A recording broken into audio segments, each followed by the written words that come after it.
Bonjour à tous. Donc, enchanté de vous accueillir. Vous avez tous remarqué qu'il y a certaines lenteurs et lourdeurs pour l'accès. Mais bon, ceux qui ont accès aussi là-haut à la zone bleue, c'est pas mal non plus. La galerie des Lucions, c'est pas mal non plus. Génération Société Civile, c'est un peu moins dur. Mais néanmoins, comme nous on est dans les 3 zones, je vais vous dire, et quand on fait l'aller-retour 2 fois dans la journée, c'est un délice. Donc ceci étant, on est très enchanté de vous accueillir sur le stand d'Énergie 2050. Tout à l'heure, je vous dirai un petit mot sur l'association et du pourquoi aussi on travaille sur ces questions de médias, de débats, de diffusion de l'information, de création de l'information, puisqu'on est à différents échelons. Là, aujourd'hui, on est sur notre stand, vous l'avez compris, on est dans les 3 zones. On est particulièrement impliqué dans le cadre des négociations climat, puisqu'on fait entre autres le guide des négociations climat pour la francophonie, qui est maintenant repris dans plusieurs langues. C'est de le décryptage pour les négociateurs officiellement. On accompagne des pays dans le cadre des négociations et on se retrouve aussi dans différentes enceintes comme la société civile, où là, par exemple, au même moment, on a une conférence assez grande sur le tourisme durable bas carbone. Donc on est toujours dans des actions assez concrètes. Aujourd'hui, je vais d'abord laisser la parole à l'animation, puisque c'est un peu la règle du jeu, et puis moi je reviendrai comme un intervenant tout à fait classique. Juste pour vous dire que cet après-midi, n'hésitez pas à venir nous rencontrer sur nos différents espaces, ceux qui sont accrédités. Vous savez que ça va fermer demain. Vous savez aussi, je pense que ce sera peut-être un peu abordé, mais que le document quasi final est sur la table, ou tout du moins quasiment sur la table, qui se retrouve avec beaucoup de parenthèses. Dans le langage des négociations, on appelle ça les brackets, et il y en a beaucoup encore, et que très clairement, les objectifs qui étaient sur la feuille de route, j'ai envie de dire ici, pour préparer à Marrakech, ne sont pas au rendez-vous. Donc j'imagine que dans le point d'actualité, vous allez en parler. Voilà, donc du coup, je ne vais pas m'étendre dessus. On pourra l'occasion d'en parler même dans le débat. Mais en tous les cas, on va voir bien l'intérêt de démultiplier les moyens de savoir, d'agir, de partager. Parce que très clairement, les conclusions ne sont pas au rendez-vous. Donc je passe dès à présent la parole à à Claude-Marie Vadreau, qui va animer l'intégralité du débat. Et puis ensuite, au point d'actualité ou directement au point d'actualité. D'accord, à l'animateur.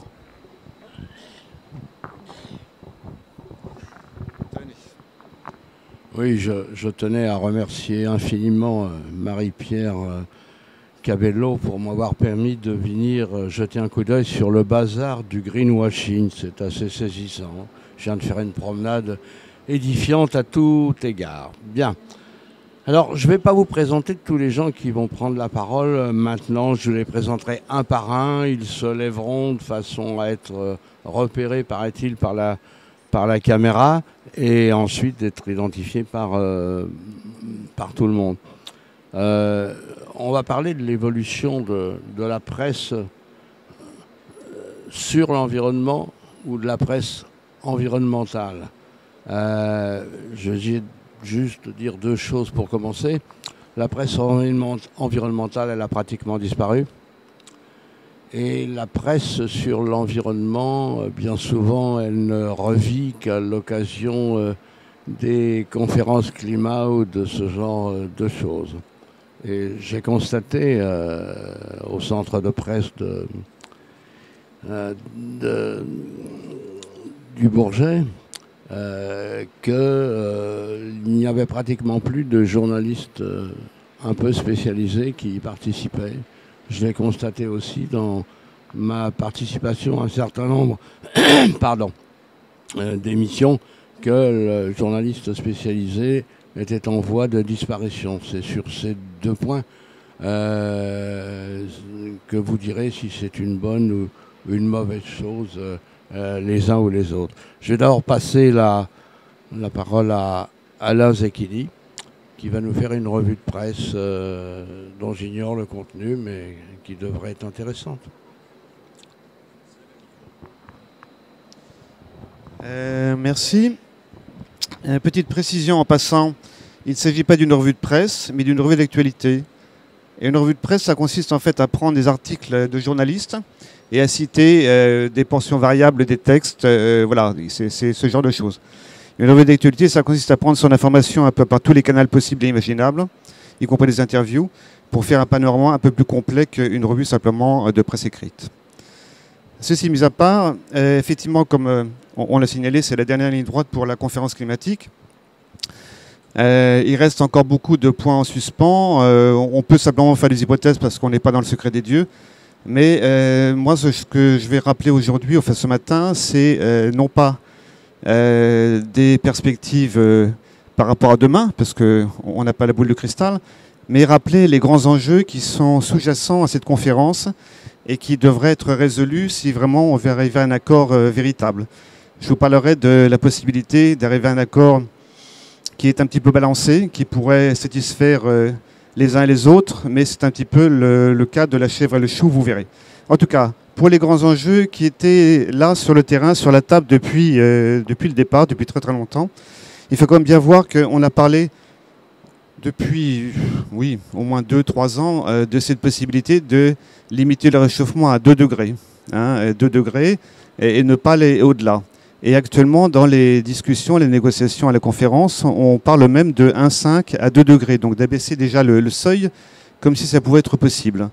Or, je rappellerai que les contributions des pays qui ont été rendues publiques et rendues à l'ONU en fait en vue de préparer la conférence, ces contributions de la plupart des pays émetteurs donc de gaz à effet de serre visent à établir un seuil de relèvement des températures de 2,7 degrés déjà, simplement avec ces réductions d'émissions. Avec les réductions proposées, promises par les pays en question, à la veille de la COP, on arrivait à 2,7 degrés.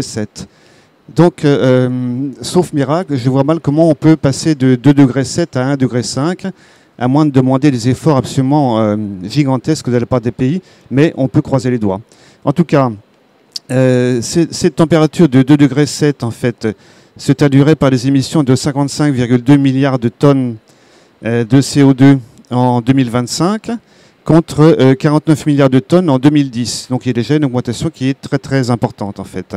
Alors par habitant sur la surface de la Terre, en 2025, les émissions seront moindres qu'actuellement. Le taux moyen par habitant sera moindre, mais la masse globale d'émissions sera quand même beaucoup plus importante.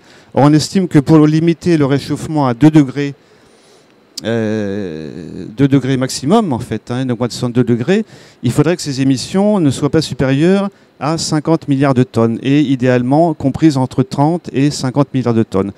En 2010, on était déjà à 49 milliards de tonnes, en fait. Je parlerai également du cas des pays comme l'Inde et la Chine qui vont augmenter largement leurs émissions d'ici 2030. Alors, sur l'état des forces en présence, si je puis dire, en fait, rapidement, on assiste effectivement depuis assez longtemps et dans les derniers jours à un forcing des pays émergents qui veulent avoir des maximums en fait de financement des pays riches en fait pour développer leurs industries pour lutter contre le réchauffement climatique. Donc, c'est actuellement la grande tendance, les pays émergents, à savoir les 133 pays dits émergents, dont la Chine d'ailleurs fait partie ou ferait partie, en tout cas auquel la Chine s'amalgame en fait avec l'Inde, le Brésil, etc. Et ces pays en fait émergents, je le rappelle également, assurent 65% de la pollution de CO2 dans le monde. C'est pas négligeable comme affaire.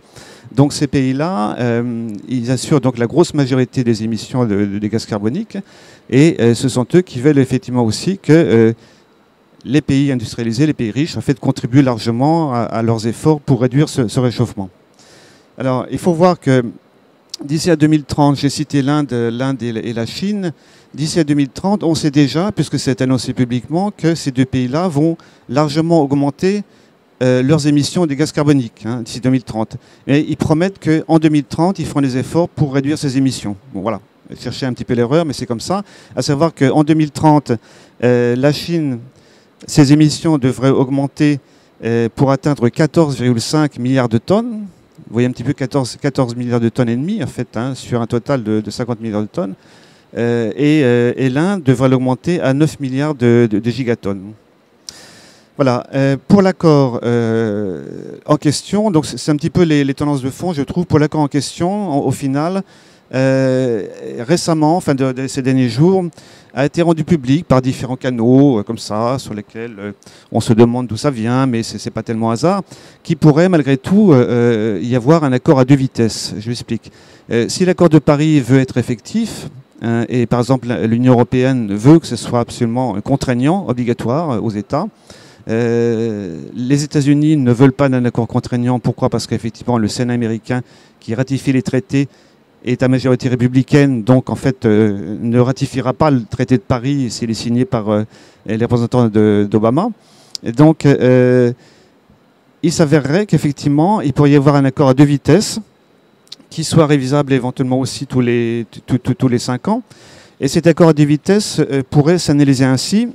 Alors, des clauses obligatoires, des clauses non obligatoires, des clauses contraignantes, des clauses non contraignantes.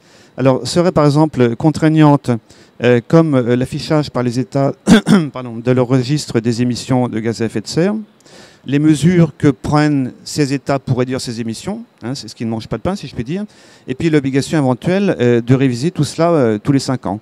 Et par contre, ce qui ne serait pas obligatoire, j'insiste, pas obligatoire, ce serait les objectifs de réduction des émissions, donc le niveau des émissions qui seront émises par les États.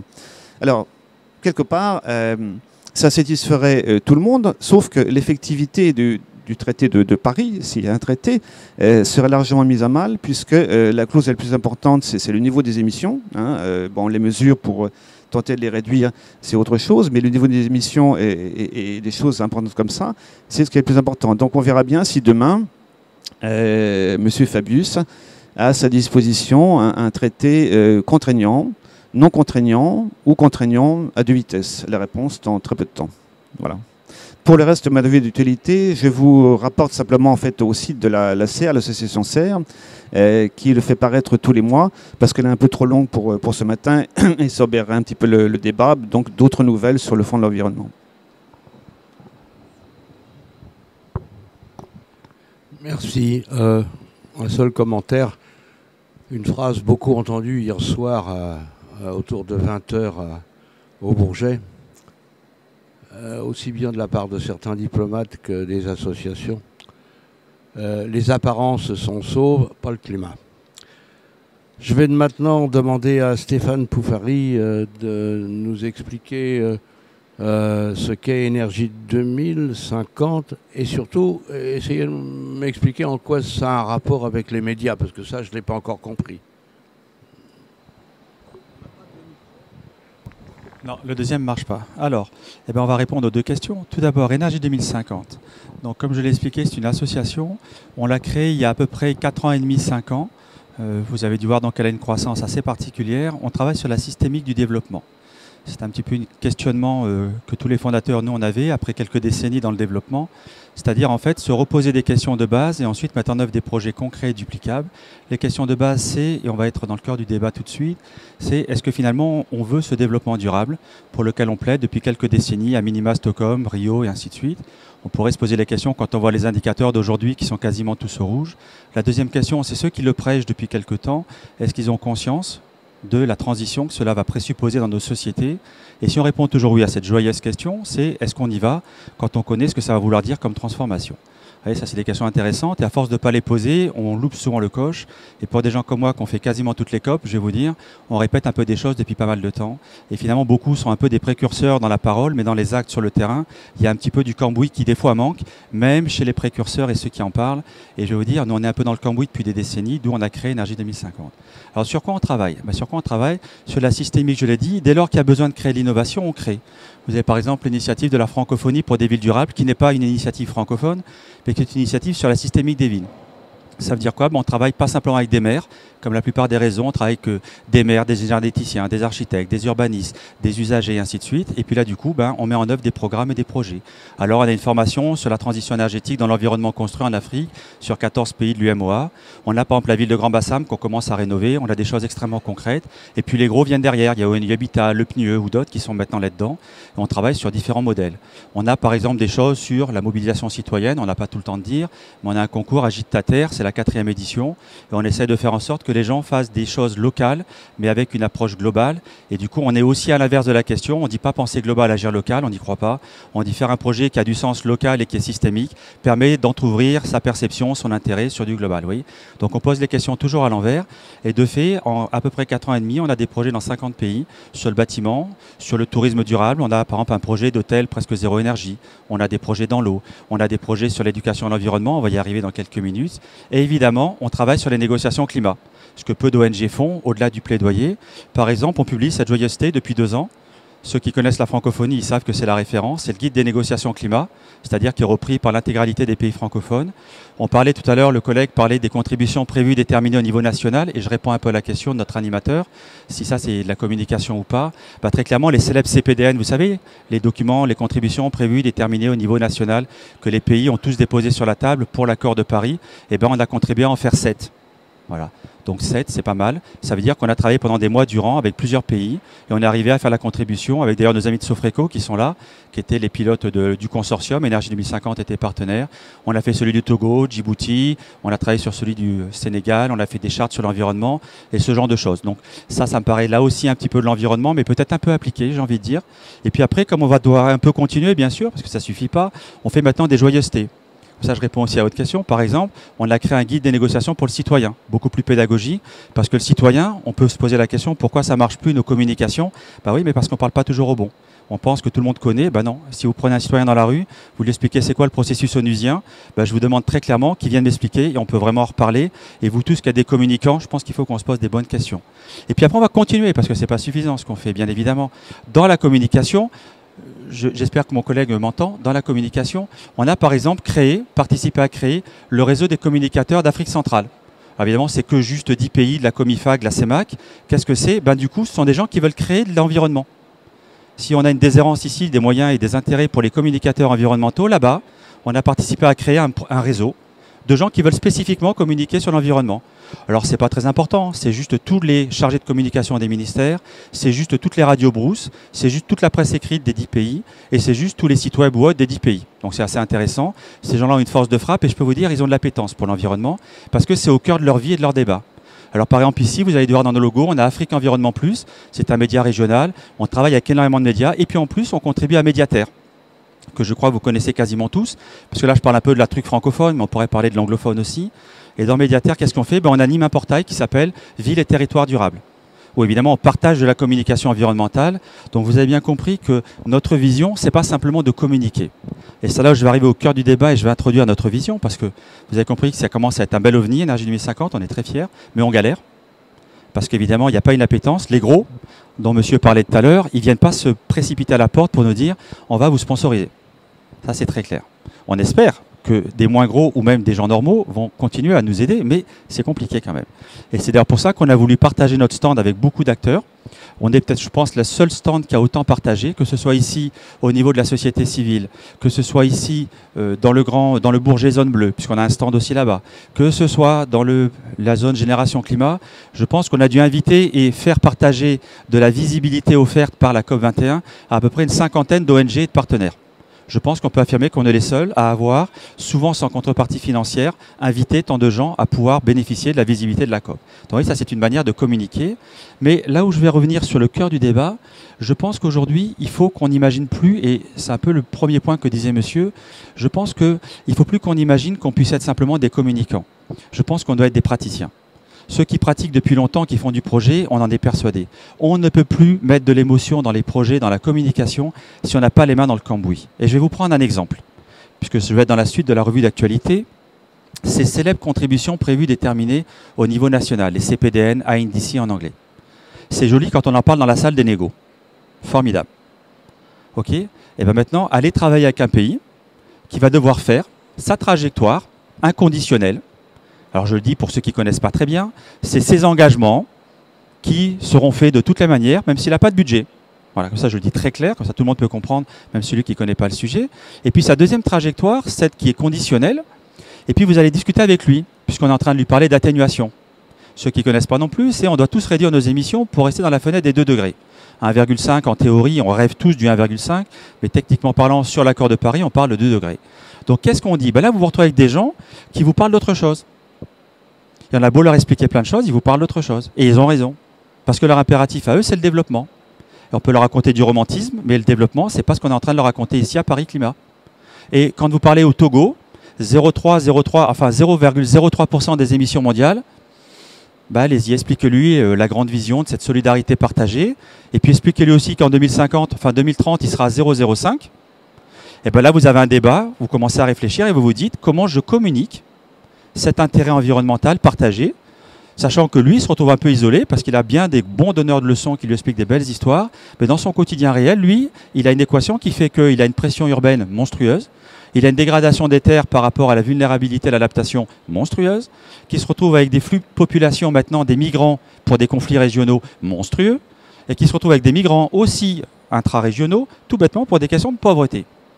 Ben là, vous voyez qu'on doit être un peu plus intéressant et commencer à rentrer dans du concret. Et bien là, par exemple, nous au Togo, je vous donne un exemple, on a passé un temps fou et on les connaît depuis des années. C'est à la fois des amis, des gens qu'on respecte, parce qu'il faut respecter quand on communique sur nos métiers. C'est des gens qui nous font confiance. Et bien on a réussi à leur parler de leur contribution sur le point de vue du développement bas carbone. Ça veut dire quoi? Ben on leur a dit, votre impératif, ils s'en sont conscients, c'est pas d'être la meilleure élève de la classe. Je dis la meilleure parce que en Afrique, souvent, il va être le concours de beauté. On a eu des CPDN où ils voulaient tous être les meilleurs.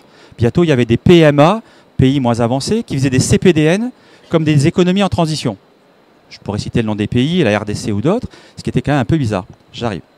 Je termine là-dessus. Donc, qu'est-ce qu'on a fait? On leur a dit, eh ben, on va développer quelque chose qui va être la résilience. Et la résilience va créer de l'adaptation et va diminuer la vulnérabilité avec des co-bénéfices en termes d'atténuation.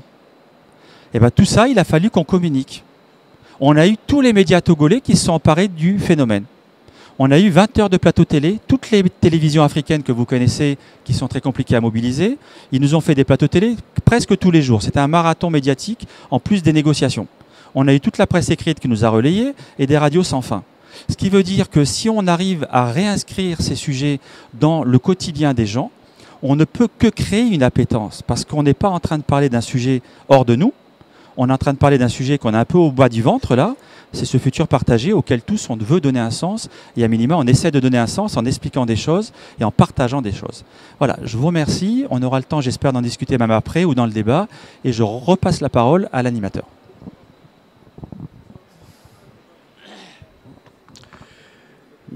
Merci. Deux remarques. Vous confondez communication et information. On pourra en reparler. Moi, je ne comprends pas que l'on puisse se glorifier de réussir une communication qui aboutit à de l'information. Bon, on en reparlera. Ensuite, développement durable. Moi, je voudrais que ce mot valise, qui ne veut rien dire, disparaisse du vocabulaire. Mais il persiste pour deux raisons. D'abord parce que les journalistes l'utilisent et que les grandes entreprises l'utilisent encore plus. Ça leur permet de masquer des tas de défauts. Tout est durable maintenant, y compris leur existence. Alors on va essayer de reparler d'information avec Dominique Martin-Ferrari et non plus de communication. S'il te plaît.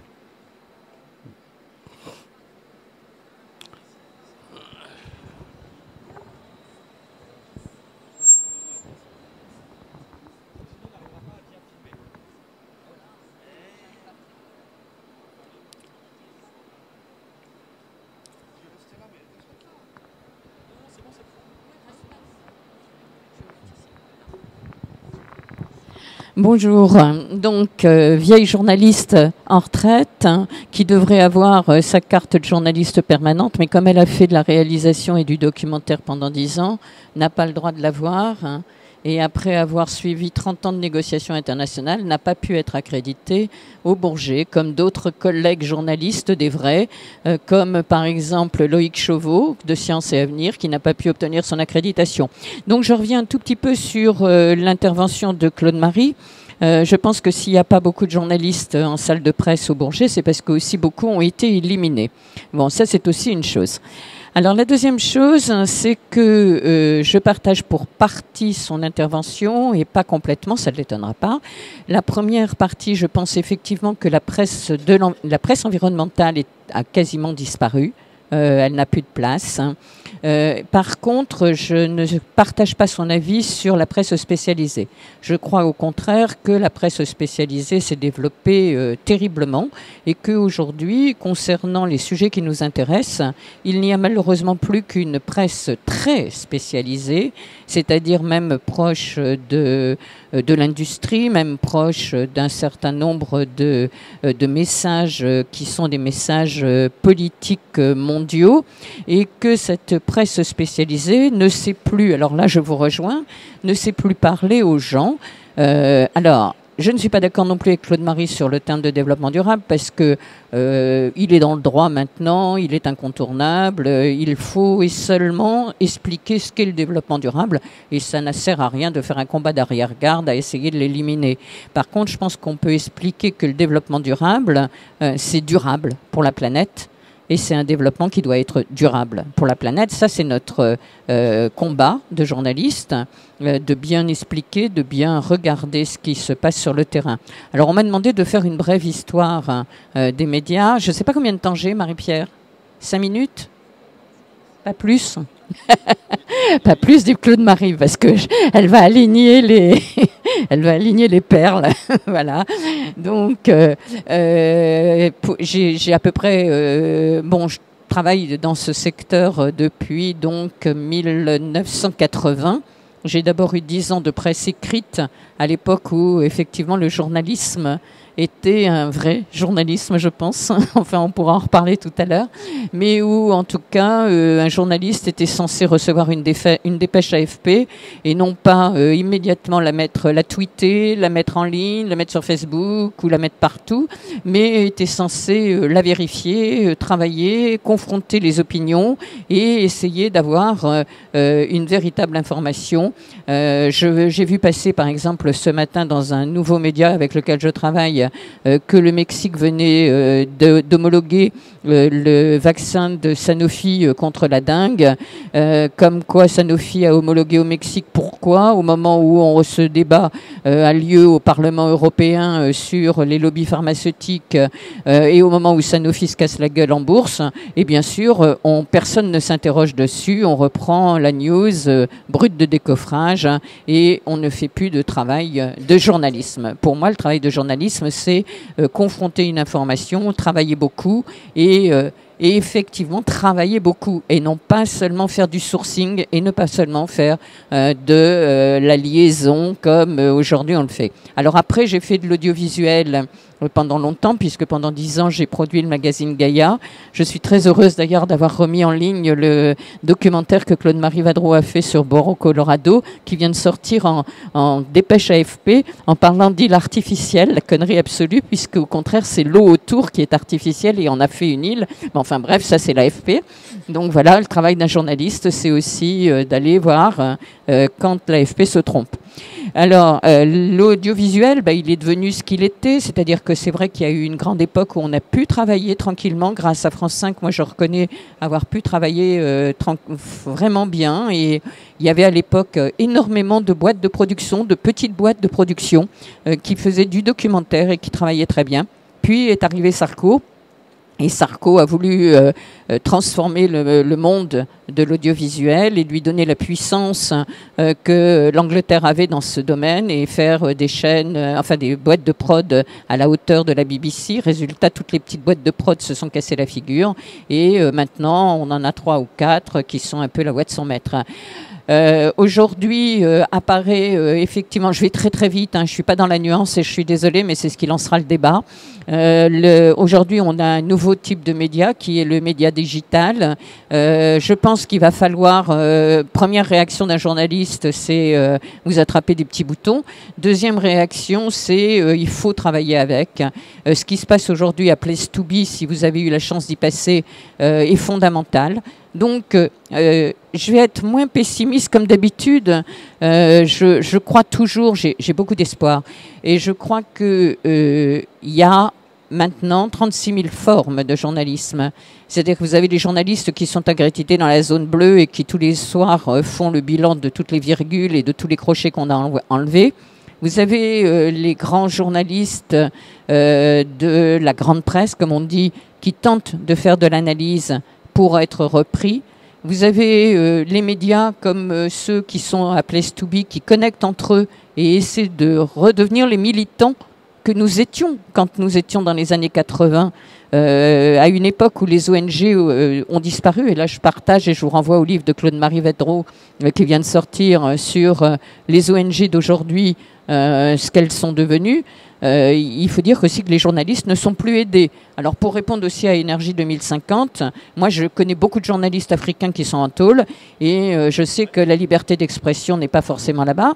C'est vrai aussi que quand on parle aux gens de leur quotidien, effectivement comment réussir à faire une soupe et comment réussir à chauffer mieux sans ceci ou cela, c'est intéressant, mais est-ce le rôle d'un journaliste? En tout cas, ce n'est pas celui que moi, je me suis donné. Je me suis donné pour rôle de tenter toujours d'interroger, c'est-à-dire de poser des questions, chose que maintenant, beaucoup de médias nous interdisent. Donc, ni relais, mais apprendre à poser des questions, toujours. Alors même si on dit que parfois on est toujours dans une théorie du complot, moi on m'a viré de France 5 parce que je posais des questions auxquelles on ne pouvait pas répondre, effectivement le réchauffement climatique, etc.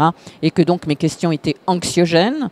J'aimerais qu'on oublie cet esprit positif qui nous pollue la vie depuis 5 ans dans toutes les rédactions et qu'on réapprenne à poser les bonnes questions.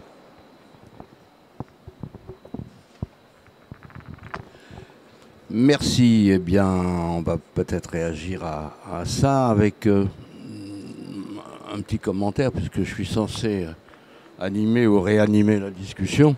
Je voudrais dire à Dominique Martin-Ferrari qu'on peut être journaliste et en même temps avoir l'esprit non pas d'un militant, mais de quelqu'un de concerné.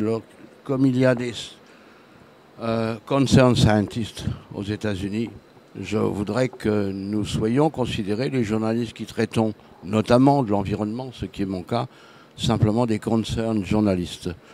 Un journaliste ne doit de toute façon pas revendiquer l'objectivité.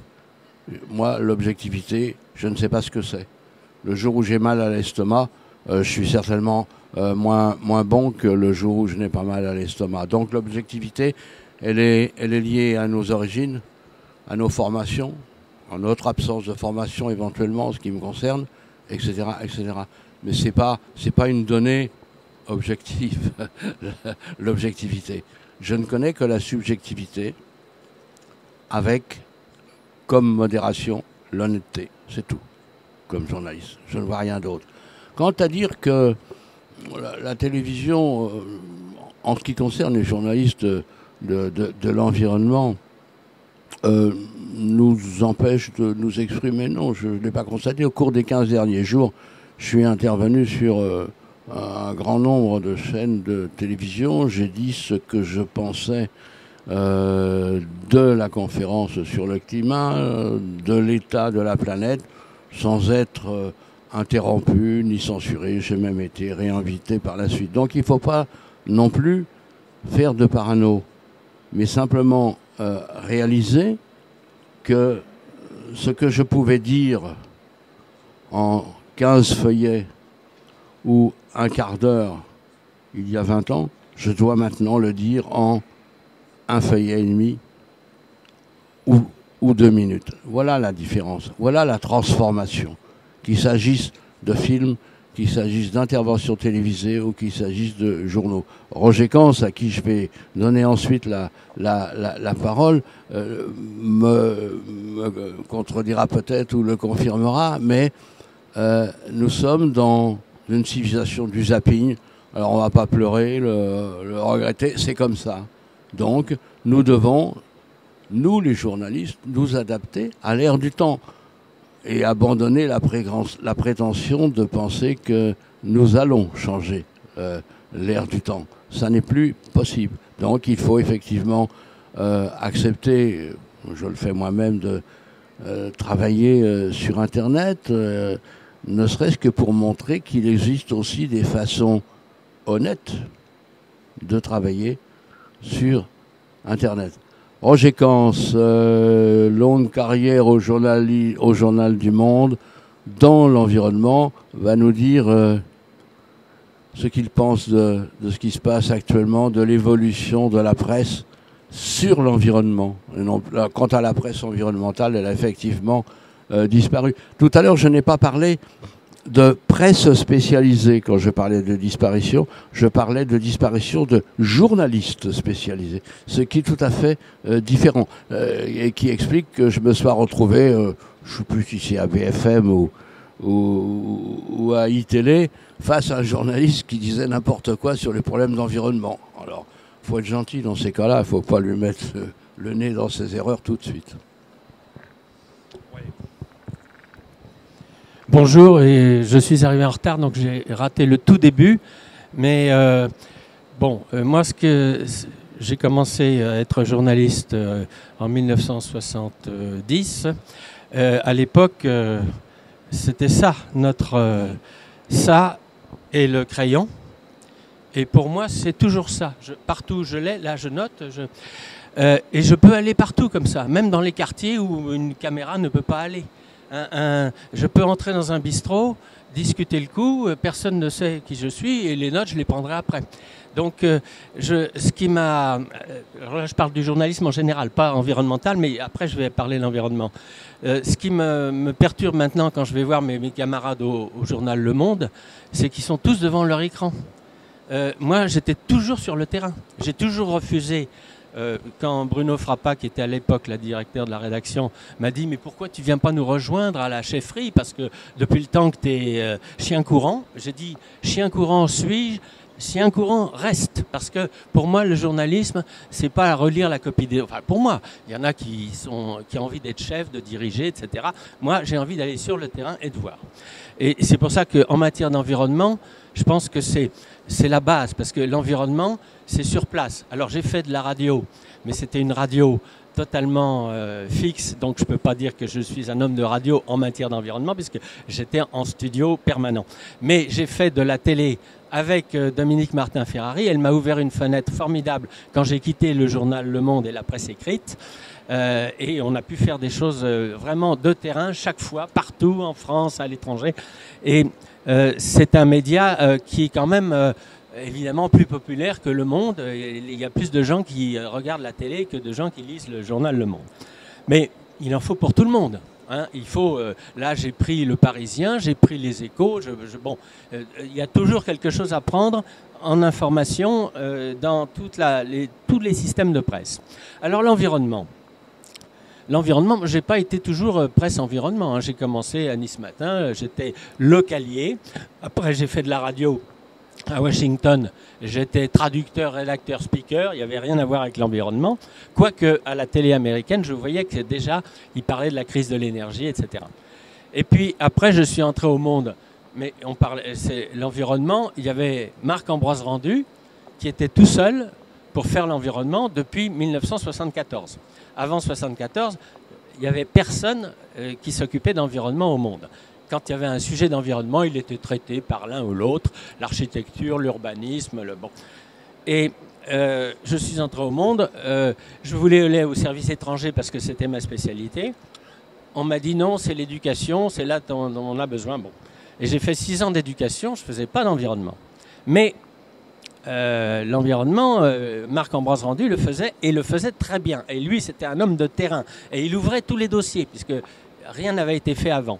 Il y avait des dossiers thématiques dans l'armoire. Quand je lui ai succédé en 1983, il y avait une armoire remplie de chemises, puisque à l'époque, on était encore au papier. Il n'y avait aucun ordinateur ni Internet. Et donc, il y avait des chemises par pays, des chemises par thème, il y avait nucléaire, pluie acide, enfin bref. Et il était tout seul. Et alors, il se trouve qu'à un moment, en 81, quand la gauche est passée, Mitterrand a dit le Larzac c'est fini, Plogoff c'est fini, etc. Et alors, mon ami Ambroise Rendu, qui aime le chaud, s'est dit, ben alors si tout est fini, j'arrête l'environnement et puis je vais faire la ville de Paris parce qu'il y a Chirac qui vient d'être élu, il y a un maire, etc. Il voulait du chaud. Et moi, j'ai plongé dans la piscine quand elle se vidait. J'ai dit, ah ben moi, je veux bien faire l'environnement. Et alors le chef de service me dit mais l'environnement, mais c'est fini maintenant. Ce qui nous intéresse, c'est la décentralisation, la déconcentration, la loi de fer, etc. J'ai dit mais moi ça m'intéresse pas du tout. Je ne crois pas à la décentralisation en France. La France est le pays un des plus centralisés du monde et je ne crois absolument pas à la décentralisation. Donc je ne vais pas traiter un sujet qui ne m'intéresse pas. Ah, mais tu feras tant de pourcents de décentralisation et tant de pourcents d'environnement. Et puis j'ai fait 95,8% d'environnement parce que au journal Le Monde, heureusement, les journalistes font un peu creusent leur trou et on arrive à faire ce qu'on a envie de faire, même si le journal Le Monde, dans son ensemble, se foutait complètement des problèmes d'environnement, surtout l'écologie. Parce que l'écologie, au journal Le Monde, qui est un journal politique, c'était considéré comme contre-productif. Les écologistes font perdre la gauche à chaque élection. Même aux États-Unis, Ralph Nader se présente et hop, Al Gore, etc. est boulé et c'est Bush qui est élu. Donc, à un moment, c'était Colombani le chef, et Colombani, très politique, considérait que les écologistes étaient des gens de droite. Bon. Et donc, l'écologie, Wechter était à droite de la droite, etc. Alors, mais j'ai quand même fait l'écologie sous tous les champs, mais pas tellement politique, parce qu'après, aujourd'hui, alors l'écologie politique est complètement suivie par les services politiques. Il n'y a pas de journaliste environnement qui s'occupe d'écologie politique. L'environnement, maintenant, il y a beaucoup de gens au journal Le Monde qui s'en occupent. Il y a la page Planète. C'est Fotorino, Éric Fotorino, qui a été directeur du Monde et qui ne l'est plus, et qui a créé le 1, qui était le seul directeur du Monde sensibilisé à l'environnement, parce qu'il avait fait l'agriculture, l'Afrique, enfin, c'est le seul. Tous les autres, même aujourd'hui, je peux vous dire que l'environnement est pour eux une obligation, mais c'est pas quelque chose qui les passionne du tout. Donc, les journalistes qui traitent l'environnement au journal Le Monde, il faut qu'ils forcent un peu la main, mais quand même, moi, c'est à l'inverse de ce que j'ai entendu là, d'ailleurs de dire l'environnement disparaît de la presse. Pour ce qui est du journal Le Monde, où je ne travaille plus depuis 20 ans, hein, mais que je lis tous les jours quand je suis là, et je constate qu'il y a beaucoup d'environnement, mais en revanche, il n'y a aucun environnement sur la France, parce que les pages Planète, comme leur nom l'indique, c'est alors on va avoir tout sur les Tuvalu, sur la forêt en Équateur, des choses, mais sur l'environnement en France, ce que Jean-Ambroise Rendu et moi, on faisait tous les jours. On était tous les jours sur le terrain pour voir un barrage, un projet de truc. Alors là, Notre-Dame-des-Landes, ah bon, alors là, c'est politique. Alors, c'est même plus une question d'environnement, c'est une question politique, hein, entre le PS, les Verts, etc. Et c'est ça que je regrette. C'est qu'aujourd'hui, mes camarades sont devant leur écran et ne sont plus sur le terrain à faire aller voir vraiment un agriculteur bio à tel endroit qui n'a plus le droit de vendre. Ça n'est plus vraiment traité. Et ça, je le regrette. Alors, je continue d'animer, de réanimer. Moi, je vois mes confrères toujours aller sur le terrain et ne pas rester devant leurs ordinateurs. Je crois que le journalisme n'a pas fondamentalement changé, sauf dans la rapidité de réaction et de présence qui nous est demandée. C'est cela qui a changé. Une information que j'ai aujourd'hui, elle doit absolument être exploitée, développée demain matin. Il est fini le temps où la direction d'un journal me laissait 4 ou 5 jours pour réfléchir et pour prendre une position ou expliquer quelque chose. C'est ça qui a changé. Je reviens aux API de tout à l'heure, il nous faut réagir immédiatement. Mais autrement, mes confrères, je les rencontre toujours sur le terrain. Pour préparer le livre qui a été évoqué tout à l'heure, j'ai vu plein de journalistes français et étrangers travaillant sur la façon dont le climat est en train de modeler des pays. Lorsque je suis allé dans la cordillère des Andes, pendant que d'autres se réunissaient à la conférence climat de Lima, eh bien, plein de journalistes étaient dans les Andes, rencontraient les agriculteurs. Non, il ne faut pas avoir une vision passéiste de notre profession.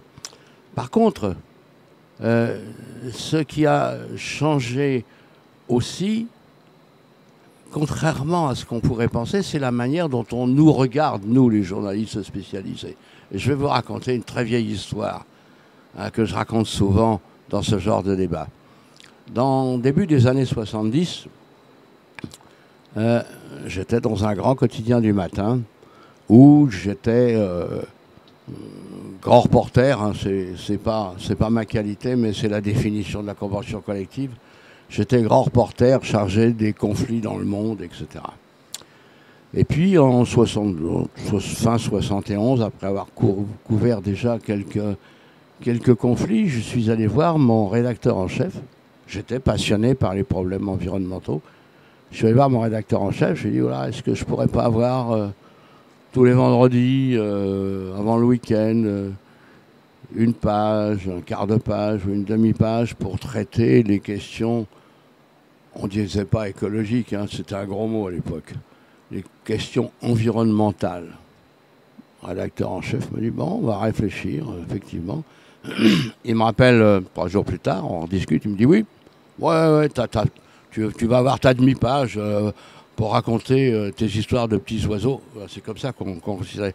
Mais il dit, mais attention, tu signes pas ça sous ton nom. Je dis, comment? Ben non, tu trouves un pseudo. Tu vas pas en même temps raconter ce qui se passe dans la guerre entre l'Inde et le Pakistan et nous parler des oiseaux, de la nature et tout ça. Voilà quelle était la condition. Et j'ai, à cette occasion, été obligé, dans mon journal, de prendre un pseudo pour parler d'environnement, toujours pas d'écologie, de façon un peu clandestine par rapport au lecteur du journal, pseudo que j'ai gardé tant que j'ai été dans ce journal pour écrire sur les questions environnementales. Ça vous montre comment était considéré le spécialiste, que je n'étais pas complètement puisque je traitais d'autre chose, de l'environnement. Ceci a disparu aujourd'hui. Plus personne n'a honte d'être journaliste environnement, écologie. Tout comme plus personne n'a honte d'être ministre de l'écologie ou de l'environnement. Alors qu'à l'époque, on mettait le dernier arrivé, le type politique qu'on ne savait pas caser. Ah, il fallait un breton, alors on mettait un breton. Il fallait quelqu'un du Nord, on mettait quelqu'un du Nord. C'est ça qui a changé. Ça nous donne plus de responsabilités et ça nous donne aussi plus de visibilité. Alors, sur ces bonnes paroles, je vais appeler Valérie Grenon. Est-elle là? Ah ben voilà, je ne la voyais pas. Qui va nous expliquer comment on fait. Oui, vous faites le tour tranquillement, je vais meubler pendant ce temps-là.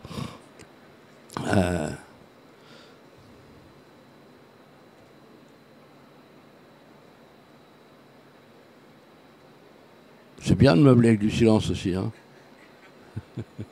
Voilà. Valérie Grenon, je vous passe la parole. Ouais, 5 minutes. Merci, bonjour à tous, ravi d'être là.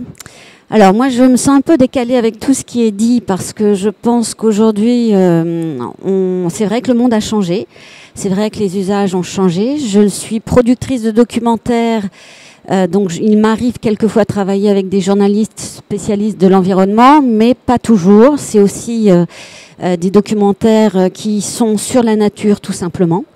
Je voudrais juste porter témoignage de cette fonction-là, puisque moi je suis un pont entre les chaînes qui touchent le public, et on va peut-être aussi parler du public, parce que si on veut faire évoluer les consciences et faire avancer les choses, il faut pouvoir faire des films qui peuvent parler à tous, qui peuvent aussi être plus spécialisés, mais je pense qu'il y a une vraie... Vous disiez très justement, Claude-Marie, qu'il faut perdre l'arrogance et qu'il faut à la fois travailler avec des gens professionnels, mais savoir quel public on veut toucher et comment le toucher. Donc c'est vrai que ce monde va vite, que tout change très très vite. Je rejoins madame qui disait les journalistes existent encore, mais il faut aller très vite dans l'information. Donc petite question, est-ce qu'on fait bien son travail quand on va trop vite? C'est une question.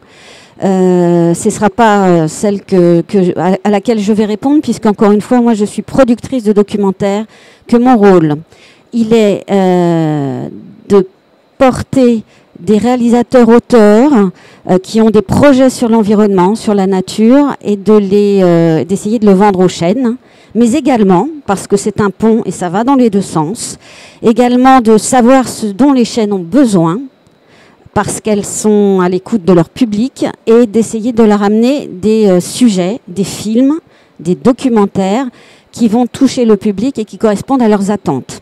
Donc c'est un rôle de pont, de passage, sans doute de fédérer des talents autour d'un projet, d'une vision commune. Mais la vraie question là-dedans, c'est de savoir, aujourd'hui, puisqu'on consomme énormément d'images, comment parler à un public sur des questions d'environnement. Alors, je vais juste parler de mon petit témoignage, puisque moi, je n'ai pas produit dernièrement des documentaires d'investigation sur l'environnement, mais j'ai produit des films sur la nature, le rapport de l'homme à la nature. Donc, on est au niveau 0 peut-être pour vous, mais je pense qu'il y a des marches. Et pour toucher un public, il faut lui parler de lui-même, quelque part. Donc, j'ai produit La France sauvage pour Arte, qui était une série de 10 films sur la biodiversité en France, parce que la chaîne Arte s'était dit, on va au bout du monde, on loue, on glorifie la biodiversité à travers le monde, mais en réalité, on ne connaît pas celle qu'on a en France. Donc, il y a déjà, première marche, peut-être que les gens seront plus sensibles à la nature s'ils savent ce qu'ils ont sous le nez. Donc, ça a été une expérience formidable. On a fait 10 films et un 90 minutes qui a été programmé en prime time sur Arte. Et le pari de cette série, c'était de dire, on va faire découvrir des écosystèmes, on va les décrypter, non pas avec des experts journalistes, mais en filmant les espèces dans un biotope et leur interaction. Alors évidemment, on a travaillé avec un journaliste spécialiste de l'environnement, Marc Giraud, qui a notamment publié des livres là-dessus, parce qu'il ne s'agissait pas de dire n'importe quoi, bien évidemment, mais on a osé montrer, filmer la nature sans hommes, pour voir la biodiversité, montrer au grand public cette richesse, cette biodiversité. Et je suis très fière de cette série, même si elle ne pose pas des problèmes environnementaux au sens propre, parce qu'elle a permis, à un niveau 0, comme je dis, de sensibiliser les gens. Et on a eu énormément de retours, on a fait beaucoup de projections en région, et les gens étaient heureux de découvrir ce qu'ils avaient dans leur propre région. Donc je pense qu'aujourd'hui, le lien à la nature, il passe par une proximité. Avant d'avoir des chiffres, monsieur parlait de chiffres, c'est très important aussi, mais je pense qu'il y a tous les niveaux à avoir. Et ce lien, ce retisser du rapport à la nature permet aux gens de mieux comprendre les enjeux aujourd'hui environnementaux, ils sont graves. Mais il faut aussi pouvoir leur donner des films dans lesquels ils peuvent se projeter, dans lesquels ils découvrent, ils ont du bonheur à découvrir. Et je dis toujours que pour protéger, pour commencer à protéger, pour éveiller les mentalités, sensibiliser les gens, il faut qu'ils comprennent des choses, il faut qu'ils sachent quel est leur entourage, qu'est-ce qui les entoure, la richesse de ce qui les entoure. Et s'ils découvrent ça, ils vont comprendre les interactions et comprendre aussi le rôle qu'ils jouent dans cette nature. Et ils ont peut-être envie de protéger la nature, protéger la biodiversité. Donc voilà, ça c'est... Moi, j'ai eu cette expérience et je continue à produire des documentaires qui mettent en relation l'homme à la nature. J'aime bien cette expression, je ne sais pas si c'est de monsieur Le Tourneau, mais l'homme est un morceau de nature, il l'a oublié. Et je pense qu'on doit au contraire travailler dessus en tant qu'acteur. Alors vous êtes journaliste, vous êtes peut-être réalisateur, vous êtes auteur. Il y a vraiment le besoin aujourd'hui, et les chaînes le demandent, d'explorer cette relation de l'homme à la nature et de trouver des sujets et des manières d'en parler. Vive la diversité, donc il n'y a pas une manière de faire, mais de parler pour toucher un public. Je me suis rendu compte qu'en tant que productrice, les chaînes, bien sûr, programmaient des documentaires d'investigation, un peu coup de poing, et j'ai entendu dire, vous avez aussi peut-être entendu dire ça, que les gens en avaient marre, qu'on leur dise que les choses allaient mal. Bon. Sauf qu'on ne va pas leur mentir, on ne va pas faire d'angélisme. Donc il y a 1000 manières de parler de l'écologie, de l'environnement. Je crois qu'il y a une place pour des documentaires grands spectacles. Alors on peut ne pas aimer Yann Arthus Bertrand. Pour moi, tout ce qui sort sur la nature et qui n'est pas faux déjà en termes d'information et qui n'est pas dans l'angélisme peut contribuer à faire évoluer les consciences. Parce qu'aujourd'hui, on a besoin de ça. On a vraiment besoin d'un éveil citoyen. On voit bien l'échec, pardonnez-moi, le semi-échec, alors on va rester positif, mais ce constat qui est quand même pas très brillant de la mobilisation en écologie. Bon, et moi je crois beaucoup au local et je crois beaucoup à des degrés, c'est-à-dire de parler aux gens, d'aller voir les gens qui font des choses concrètement, localement, de parler aux gens de la nature qu'ils ont autour d'eux et qui leur permet déjà de prendre conscience à un premier niveau de ce qu'elle est et de ce rapport, parce que ce qui est important aussi aujourd'hui, c'est qu'on est en train, dans cette prise de conscience environnementale, on est en train de se dire « Ah oui, je ne suis pas tout seul, moi être humain, je ne suis pas le roi du monde. Et effectivement, je suis moi-même, je fais partie d'un écosystème qui est la Terre, j'agis dessus et sans cette interdépendance, je suis rien. » Et je trouve que ça, c'est un message très important aussi à porter au grand public. Il y a 1000 manières de le faire. Alors, je suis peut-être trop longue, mais vous me direz si je peux avancer. J'ai un autre exemple, un dernier. Je peux ou pas? Non. Je dirais juste que je ne sais pas qui vous êtes en termes de panel, mais n'hésitez pas à travailler sur des sujets grand public, à vous intéresser à tous les supports, parce que je dirais il faut absolument qu'on traite des problèmes environnementaux, de ce rapport à la nature. Aujourd'hui, vous le disiez, il y a Internet, mais il faut travailler avec Internet. Sinon, vous ne toucherez jamais les jeunes générations. Donc, c'est à nous de nous adapter, comme vous le disiez très justement, avec cette humilité. Oui, ça va plus vite. Oui, les supports ont changé. Les chaînes elles-mêmes perdent de l'audience parce que les jeunes ne regardent plus la télé comme nous. Donc, c'est à nous de faire le boulot et d'avoir cette humilité, de s'adapter à ça. Voilà, et d'être créatif. C'est aussi un message que je voulais envoyer.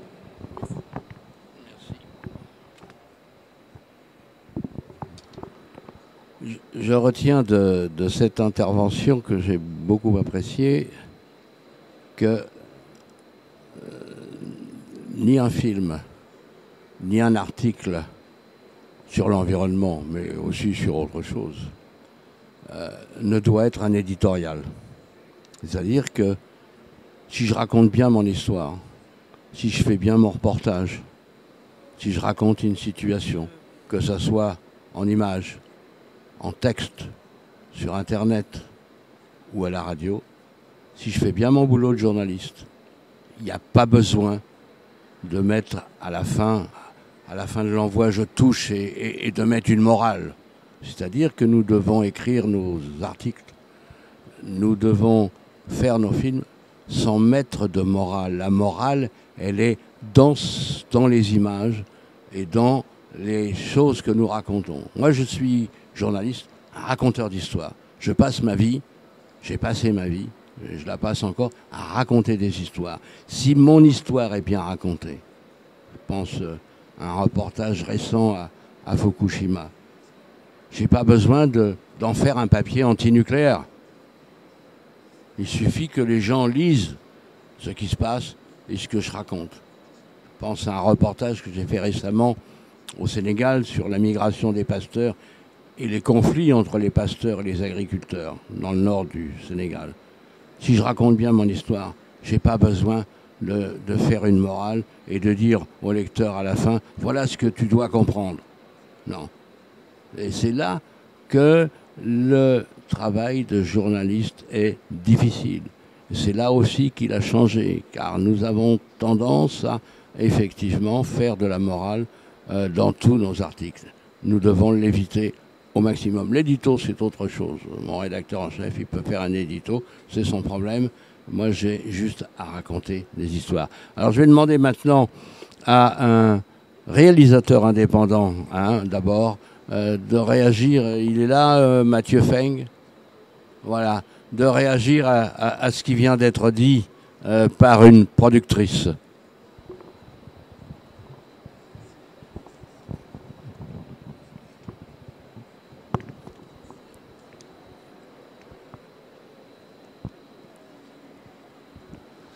Bonjour, donc moi je suis réalisateur de documentaires.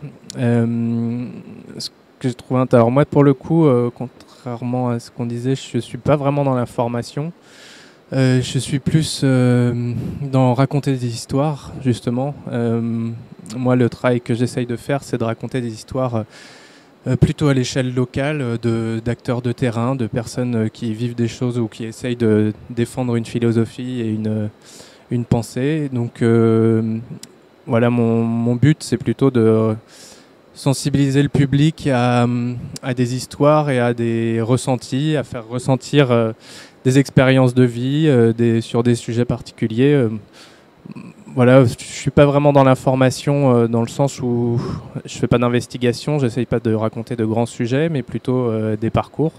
Donc c'est ce que j'ai fait par exemple notamment avec un photographe animalier qui fait beaucoup de photos vers Nantes, Bretagne, sur des animaux communs, la nature qui est à côté de chez lui.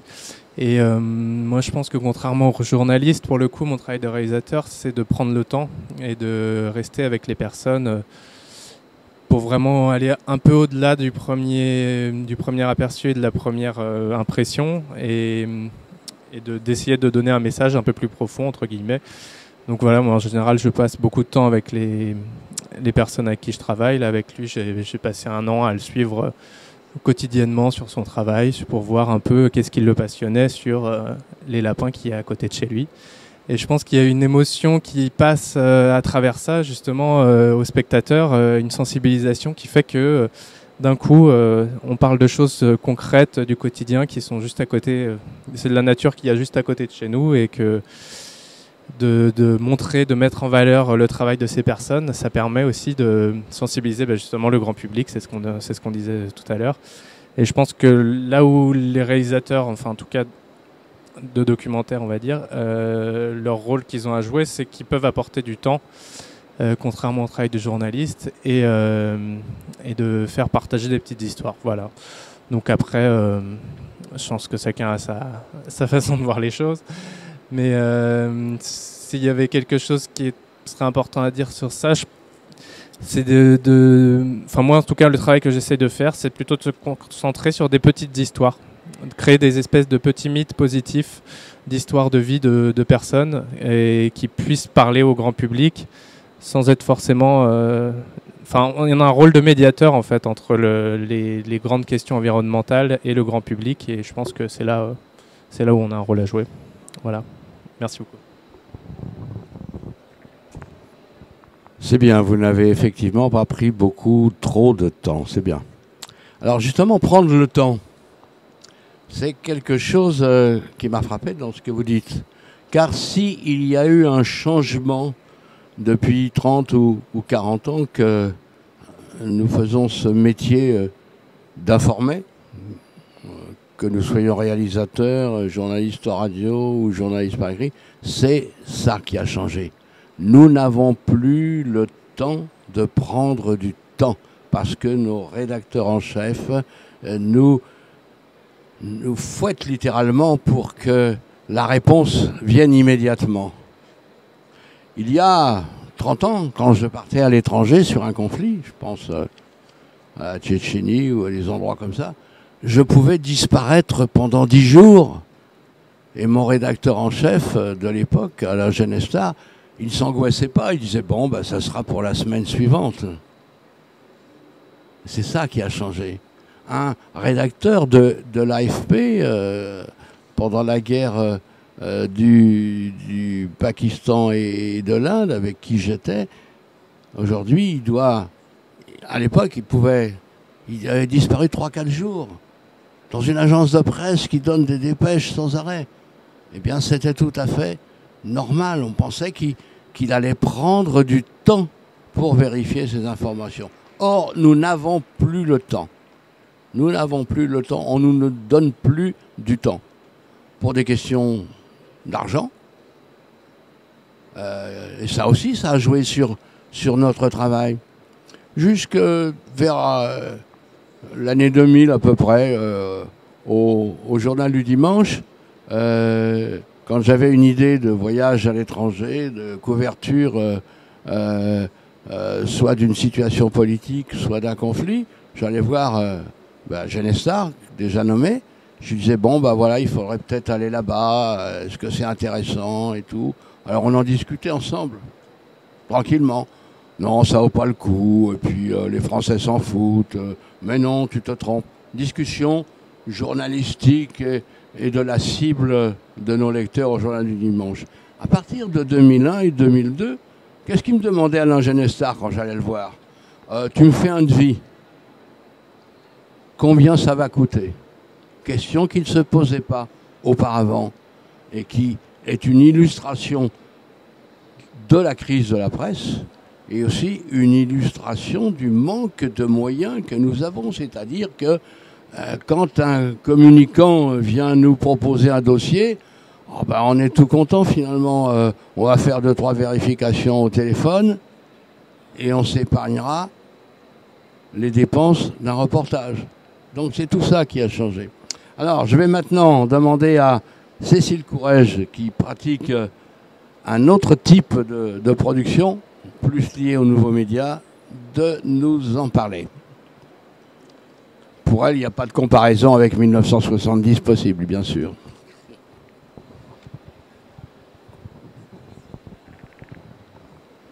Merci. Hop là. Bonjour. Alors, moi je vais juste vous situer en quelques mots qui je suis. Donc moi je travaille pour Y d'Image, qui est une agence qui appartient à 100% à une association qui fait de l'éducation au développement durable. Donc toujours ce fameux développement durable. Nous, le développement durable, ce qu'on entend par développement durable, c'est au-delà de l'environnement, c'est de parler aussi de citoyenneté, de solidarité internationale. C'est de voir vraiment dans son aspect plus global. Je ne sais pas si vous m'entendez bien ou pas. Ça va? Ouais. Voilà. Donc Y d'Image appartient à cette association qui, là, est plus une association de terrain qui intervient auprès des jeunes et auprès d'adultes sur de la formation ou sur de l'animation. Et Y d'Image s'occupe de produire des outils à la fois avec Y en co-construction, donc on fait notamment des mallettes pédagogiques sur les questions environnementales qui sont à destination des profs essentiellement, parce qu'on croit au fait que la transmission se fait par l'expérience et dans la durée et qu'on est des fervents croyants en l'éducation. Voilà, donc on crée des outils dans ce sens-là. Et le but d'Y d'Image, c'est de...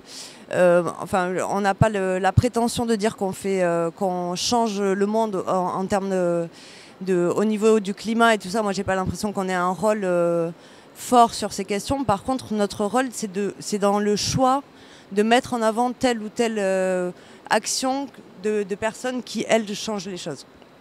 Donc, nous, c'est là qu'on agit, c'est dans la décision de ne travailler qu'avec des acteurs engagés dont on porte les valeurs et qu'on a envie de promouvoir. Voilà.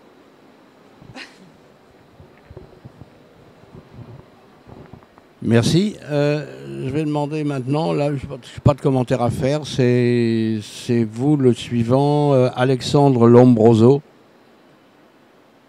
puisque vous êtes dans un domaine similaire, qui allait nous expliquer ce que vous faites et pourquoi vous le faites.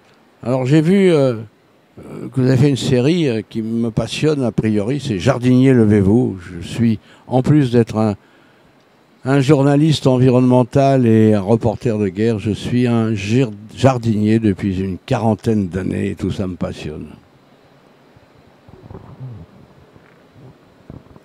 Ouais, donc on est venus tous les deux avec Jonathan. On est donc producteur et réalisateur de la web-série Jardinier, levez-vous. Donc on va pouvoir vous parler un petit peu de Internet, qu'est-ce que ça offre aujourd'hui dans l'environnement. C'est vrai que moi j'aimerais rebondir sur tout ce qui a été dit. On peut se dire que la jeunesse Internet, elle est débile parce qu'elle fait que relayer des informations et qu'elle ne lit plus la presse. Mais la jeunesse Internet aussi, elle a accès à un savoir encyclopédique en fait sur Internet. Et donc c'est effectivement cette jeunesse-là qui se sensibilisent à l'environnement, qu'on ne comprend pas encore aujourd'hui. Et on est dans une incohérence, on est dans des contradictions, c'est vrai. Mais je pense que les nouveaux médias et Internet, ils ne sont pas encore rentables. Mais comme je l'entendais juste avant, c'est des outils de promotion, en fait, d'action, de promotion de militantisme, qui aujourd'hui, moi personnellement, m'intéresse parce que je vois qu'Internet a une place particulière pour l'engagement citoyen. Donc peut-être que tu veux rajouter quelque chose ? Alors en fait, moi j'allais faire un parallèle entre ce qui se passe avec nous et la COP et la vision qu'on a. C'est qu'en gros, on a fait les démarches classiques quand on a démarré notre société comme une idée, c'est-à-dire d'aller voir des chaînes, deux en l'occurrence, qui nous ont proposé des formats, parce que les chaînes aiment bien les formats, et elles nous ont proposé de faire un gonzo. Un gonzo, c'est un truc où tu incarnes un mec et tu parles aux gens et tu es à l'image. Donc nous, ça nous faisait marrer, donc on l'a dit pourquoi pas, on tourne et tout. Et sans avoir de promesses derrière. Et au final, elles nous ont un peu lâché en cours de route. Et nous, on s'est retrouvés avec les rushs et on s'est dit, mais qu'est-ce qu'on fait ? Donc, on avait deux choix. Soit on le laissait, c'était une archive pour un quelconque autre projet. Soit on allait au bout de ce truc. C'est ce qu'on s'est dit. C'était un peu, je pense qu'on a un peu des punks là dans ce qu'on fait. On va se démerder nous-mêmes. Et donc on a créé une communauté, on a mis ces épisodes sur YouTube, ils tournent pas mal, parce que je crois qu'on est, il y a 10 000 vues, 15 000 vues sur le plus gros, et il y en a 7, donc on commence à en cumuler. Et surtout, on a créé une communauté qui nous permet aujourd'hui de pouvoir sensibiliser, parce qu'après ça on a fait une pétition. Cette pétition aujourd'hui, c'est une enquête qui est un film qui s'appelle Déclic de conscience. On lance une campagne de crowdfunding pour la fin de ce film-là en ce moment. Et pour rebondir par rapport à la COP, ce qui se passe, c'est que nous, moi en tout cas je parle en mon nom, la table des négociations, je m'en contrefous, parce que c'est ces mêmes personnes qui ont alimenté ce système depuis tant d'années, qu'on laisse et qu'on légitime, et on ne comprend pas que c'est peut-être à nous, à notre échelle, de pouvoir changer les choses. Et en tout cas c'est ce qu'on se dit, c'est qu'il n'y a pas de programme du GIEC, même si tout ce qu'ils font est certainement très intéressant, qui va révolutionner le truc. Non, c'est à chacun à sa manière. Nous, on aime bien l'histoire du colibri, de pouvoir le faire. Et donc, nous, on agit comme ça dans nos films. C'est de dire, là, c'est un film politique qu'on fait maintenant. On peut y arriver. Nous, on est deux petits citoyens. Et là, on va porter un projet de loi au Sénat. On va coécrire la loi avec des sénateurs en janvier prochain sur la biodiversité. Et donc ça marche, voilà. Et c'est plus ce message-là qu'on veut porter avec comme une idée. C'est responsabilisons-nous, soyons autonomes et débrouillons-nous, quoi. Juste pour finir, nous on fait de l'écologie politique justement. Donc c'est le rapport nature-homme, mais entre hommes, entre humains. Justement, comment les idées passent, comment les conflits se font sur certaines perspectives, et comment aussi réconcilier tout ça, parce que c'est vraiment le but, c'est de réconcilier, même si on a l'impression qu'il y a une fracture entre les citoyens et les dirigeants. Notre but, à travers la graine justement avec Jardinier Levez-vous, c'était de voir toutes les revendications citoyennes sur les semences, mais de voir comment elles s'intriquent avec le parlementaire. Est-ce que lui aussi il est sensibilisé ? À qui il faut sensibiliser ? Est-ce qu'il faut sensibiliser l'opinion publique ? Ou est-ce que c'est l'opinion publique qui doit sensibiliser les dirigeants ? En fait, et toute cette interrelation, ce dialogue à mettre en place, c'est ça qui nous intéresse avec l'écologie politique. Bien, 2-3 remarques pour animer le débat encore. D'abord, je ne comprends pas qu'on puisse dire « je me fous de la COP des négociations ». C'est un terme qui m'échappe. Parce que s'il n'y avait pas la COP des négociations, vous ne seriez pas ici en train de prendre la parole, par exemple. Tout simplement. La COP des négociateurs, c'est un moment qui permet de parler de choses qu'on n'aborde pas d'habitude. C'est mon côté communicant, cette fois, qui s'exprime. Et ça, ce que vous dites sur... par exemple, la loi sur la biodiversité. Si vous aviez été à la COP, vous auriez pris le gouvernement français en flagrant délit de mensonge, puisqu'il y a un grand panneau qui explique ce qu'est la loi sur la biodiversité, en oubliant de mentionner que celle-ci n'est pas votée. Et que un grand panneau qui explique ce qu'elle est, quels avantages elle apporte à la France. Elle n'est pas votée et elle est en pièces, en lambeaux, en ce moment sur le bureau du Sénat. Et je ne suis pas certain qu'elle soit votée avant la fin de 2016.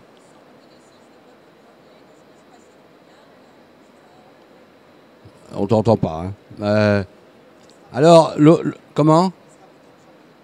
Oh, ça, on en reparle. Oui, je sais, mais on en reparlera.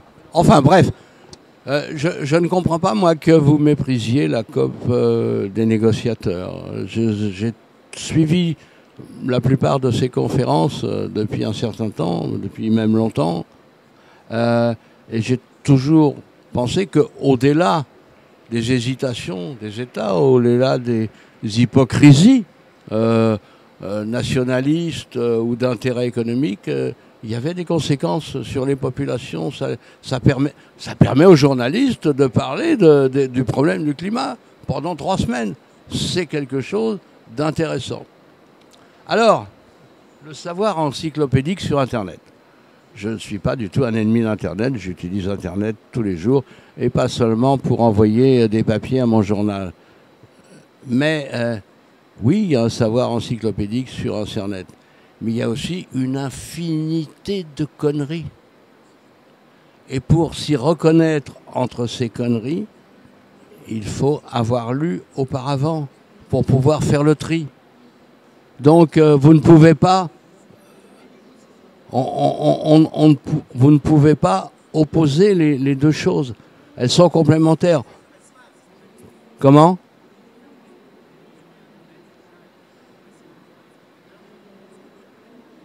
Je n'ai pas parlé de la télévision, j'ai parlé d'Internet. Je suis stupéfié de voir le nombre d'âneries que je peux lire sur Internet. D'âneries qu'on m'en envoie. Bon, alors on n'en parle plus. Si vous êtes d'accord avec moi.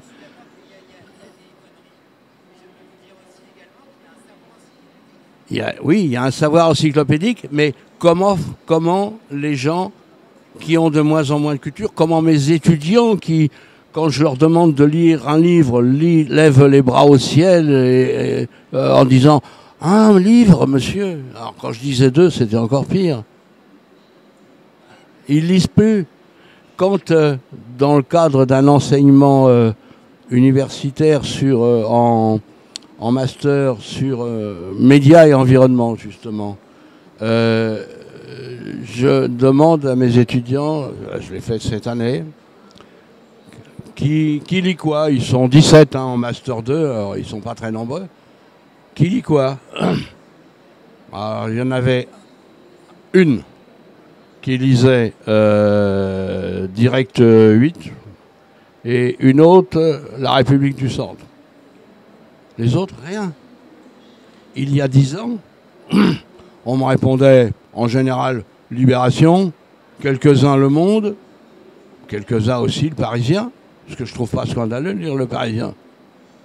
Donc, elle est là le problème, c'est que vous n'avez plus du tout de rapport à l'écrit pour une génération, sauf une minorité, celle qui va aller au théâtre, celle qui va aller dans les expositions, c'est toujours les mêmes.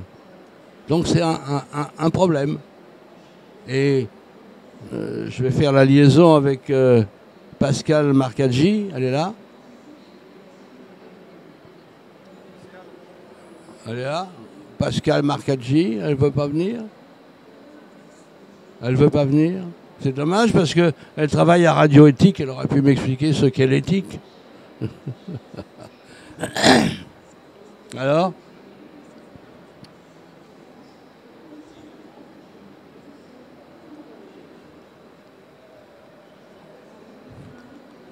Alors, vous êtes Pascal Marcaggi ? Ah bon, bah alors, Pascal Marcaggi est mort au plus. Donc bon, d'accord. Eh bien alors, vous êtes réalisateur, vous travaillez pour France Télévisions. Donc vous allez pouvoir nous expliquer votre point de vue de réalisateur par rapport à ce qui a été dit, par rapport à la rapidité qu'on nous impose. Oh oui.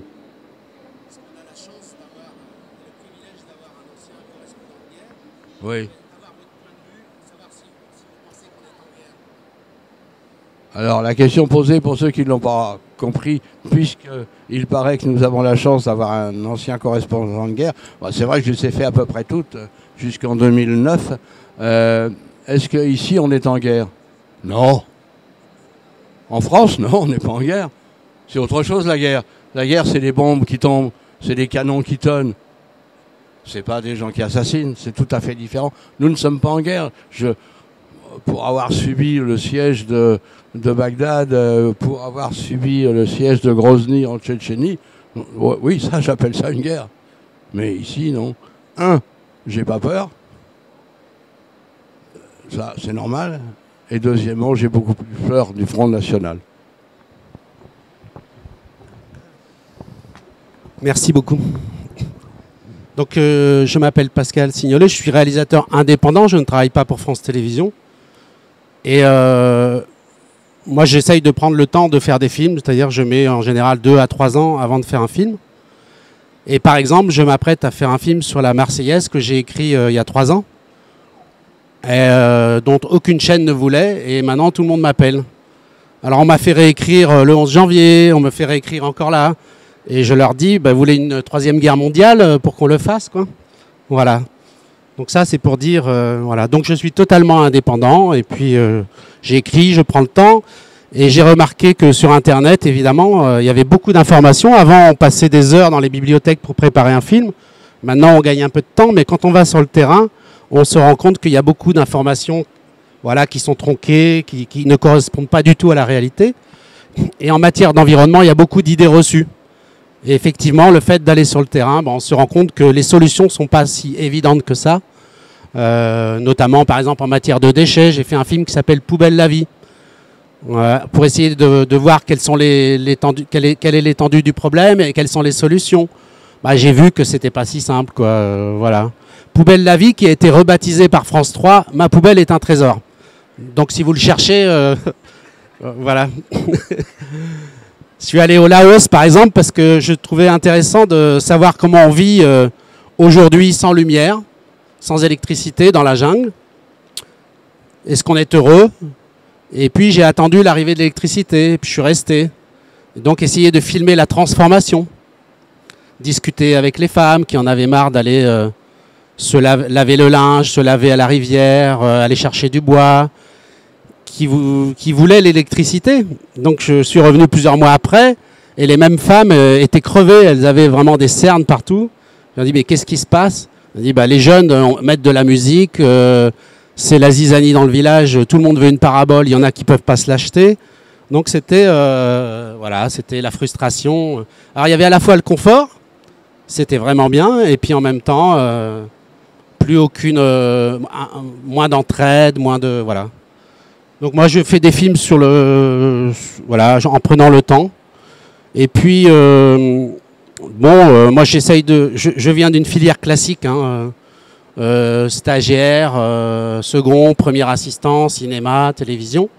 Et j'ai toujours essayé de faire des documentaires de création parce que je pense que l'image c'est important, qu'il y ait une grammaire de l'image. Donc j'ai pas une démarche journalistique. Je regarde ce qui se passe. Le film n'est pas fait avant que j'arrive. Voilà.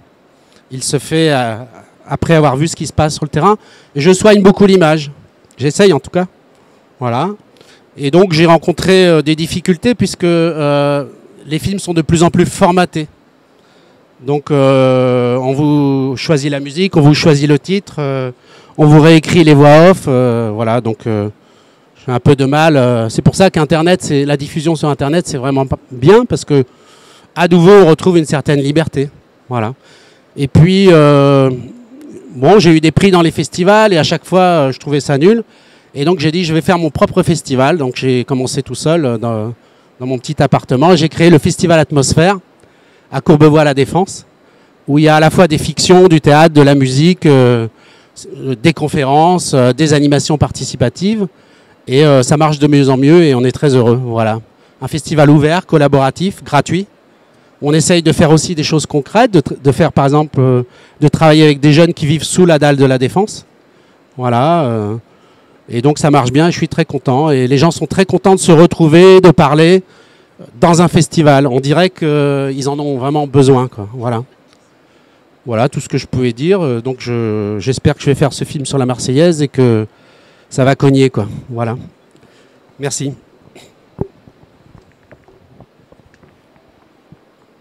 Bien, alors je ne sais pas de combien de temps nous disposons encore. Un petit quart d'heure, voilà. Puis après, moi, j'irai voir les gens qui négocient, hein, là-bas au Bourget. Alors, je voudrais vous suggérer quelque chose. Si on a encore un quart d'heure, il faudrait peut-être éviter qu'on reprenne tous la parole. Je voudrais vous demander, réfléchissez, tant pis pour le premier, comment vous caractériseriez tout ce que vous avez entendu d'une ou deux phrases simplement? C'est vous passez le micro et vous dites, moi j'ai pensé que, moi je trouve que ceci a été stupide. C'est ça qu'il vous faut faire maintenant. Ça nous permettra de nous connaître un peu et d'éviter de se faire encore beaucoup de tunnels.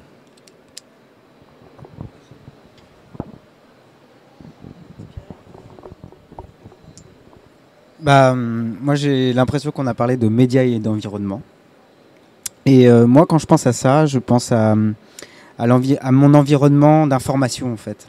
C'est-à-dire comment je traite les informations de mon environnement.